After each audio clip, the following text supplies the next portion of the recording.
নমস্কার বন্ধুরা, আজ আমরা চলে এসেছি পশ্চিমবঙ্গের পূর্ব মেদিনীপুর জেলার ঐতিহ্যবাহী মহিষাদল রাজবাড়িতে। আর বিশেষভাবে আমি আপনাদের নিয়ে যাব এই রাজবাড়ির প্রাণকেন্দ্র শ্রী শ্রী গোপালজিউ মন্দিরে। মহিষাদলের বিখ্যাত রাজবাড়ি দর্শন করার পর এই মন্দির মার্গের রাস্তা ধরে হাঁটলেই আপনি কিন্তু পৌঁছে যাবেন মহিষাদল রাজবাড়ির গোপালজিউ মন্দিরে। অল্প সময়ের মধ্যেই আমরা পৌঁছে গেলাম গোপালজিউ মন্দিরের প্রধান প্রবেশদ্বারের সামনে। এই মন্দির সন্ধ্যে 7টা পর্যন্ত খোলা থাকে। চলুন তাহলে ভেতরে গিয়ে দর্শন করি, আর ভেতরে যদি ক্যামেরা অ্যালাউ করে সেই ছবি তাহলে আমি আপনাদের দেখাবো। সামনে এই যে রাস্তা দেখছেন, এগুলো সবই কিন্তু মন্দিরে আসার রাস্তা।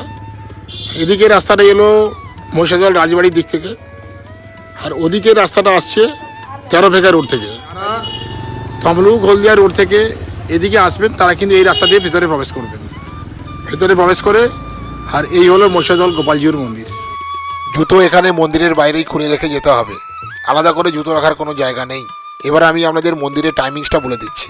দেখুন এখানে লেখাই আছে শ্রী শ্রী গোপালজিউ মন্দির নিত্য পূজার সময় সকাল 7টা থেকে বেলা 12টা পর্যন্ত, আর বিকেল বেলায় বেলা 3টে থেকে রাত্রি 8টা পর্যন্ত।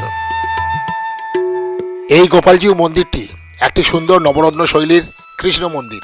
চলুন তাহলে এই মন্দিরের অভ্যন্তরে যাওয়া যাক, আর আমরা জেনে নেই এই মন্দিরের সংক্ষিপ্ত ইতিহাস।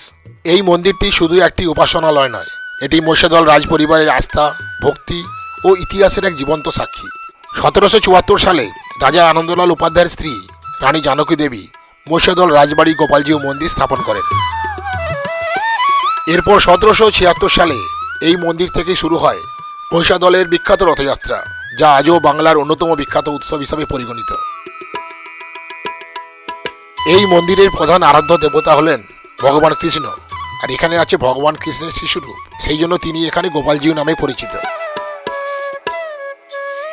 এই মন্দিরে কিন্তু ভোগের ভালো ব্যবস্থা আছে, তবে 10 জনের বেশি মেম্বার হলে ভালো হয়। এখানে বিভিন্ন ধরনের ভোগের, যেমন অন্নভোগ, পায়েস ভোগ, মিল ভোগ এর রেট চার্ট দেওয়া আছে, প্রয়োজন হলে পজ করে দেখে নিতে পারেন। মন্দিরের ভোগ খাওয়ার জন্য আপনাকে আগে থেকেই অফিসের এই ফোন নাম্বারে যোগাযোগ করতে হবে। গোপালজিউর মন্দিরে রাধাকৃষ্ণকে দর্শন করলাম। খুবই পবিত্র এই জায়গা, পরিষ্কার পরিচ্ছন্নভাবে কিন্তু এই স্থানটিকে রাখা হয়েছে, তার ফলে পবিত্রতা আরও বৃদ্ধি পেয়েছে।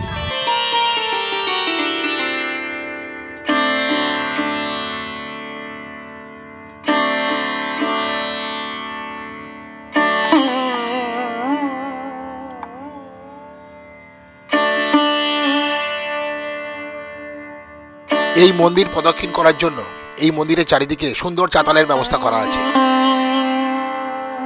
চারিদিকেই সবুজ গাছপালা, বেশ পরিষ্কার পরিচ্ছন্ন পরিবেশ। মন্দিরের ভোগ রান্না এখানেই হয়।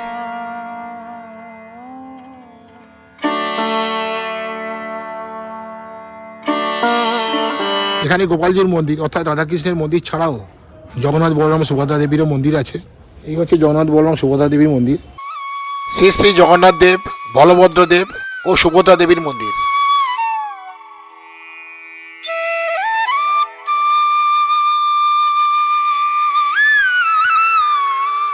এছাড়াও প্রবেশপথের সম্মুখে এদিকেও মহাদেবের মন্দির, এদিকেও মহাদেবের মন্দির।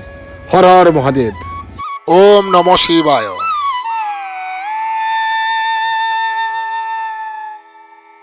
মূল গর্ভ গিয়ে ঢোকার আগেই এই হলো একটি মহাদেবের মন্দির। এখানে শিবলিঙ্গ আছে। শিবরাত্রি উপলক্ষে এই স্থানটি খুবই প্রাণবন্ত হয়ে ওঠে। জয় শ্রী শ্রী মহাদেব।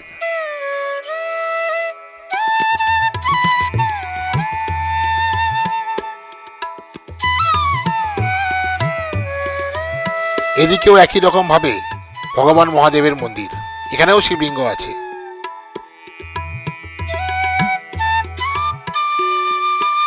এই হলো মন্দিরের নহবতখানা, এখানে বিভিন্ন রকমের ভক্তিমূলক গানের আসর বসে।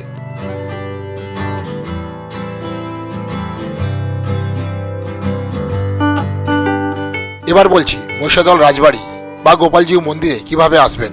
এখানে আসার জন্য বাস বা ট্রেন উভয়েরই কমিউনিকেশন কিন্তু পাবেন।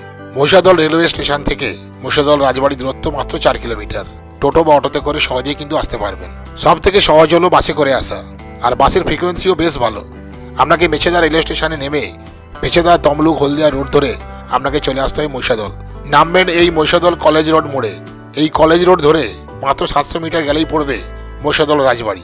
কলকাতার এসপ্ল্যানেড বাস স্ট্যান্ড থেকে তমলুক হলদিয়াগামী যে কোনো বাসে উঠে পড়ুন আর নেমে পড়ুন মহিষাদলের কলেজ রোড মোড়ে। তারপরেই মহিষাদল রাজ কলেজ, মহিষাদল রাজ হাই স্কুল অতিক্রম করে পৌঁছে যান মহিষাদল রাজবাড়িতে। এই হলো রাজবাড়ির প্রধান প্রবেশপথ, আর এটাই হলো মহিষাদল রাজবাড়ি রোড। মহিষাদল রাজবাড়ি ক্যাম্পাসের মধ্যেই গাড়ি পার্ক করার ব্যবস্থা আছে। এক্ষেত্রে পার্কিং চার্জ পড়বে 20 টাকা।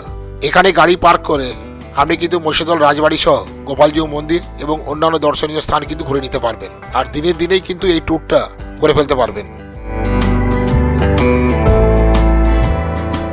আর যদি এখানে মহিষাদল রাজবাড়ি এবং গোপালজিউ মন্দির ভ্রমণ সহ একটি পারফেক্ট পিকনিক এখানে করতে চান, তাহলে আপনি অবশ্যই দেখুন এই ব্লগটি। এই ব্লগের লিঙ্ক ডেসক্রিপশন বক্সে দেওয়া আছে, ক্লিক করে দেখে নেবেন।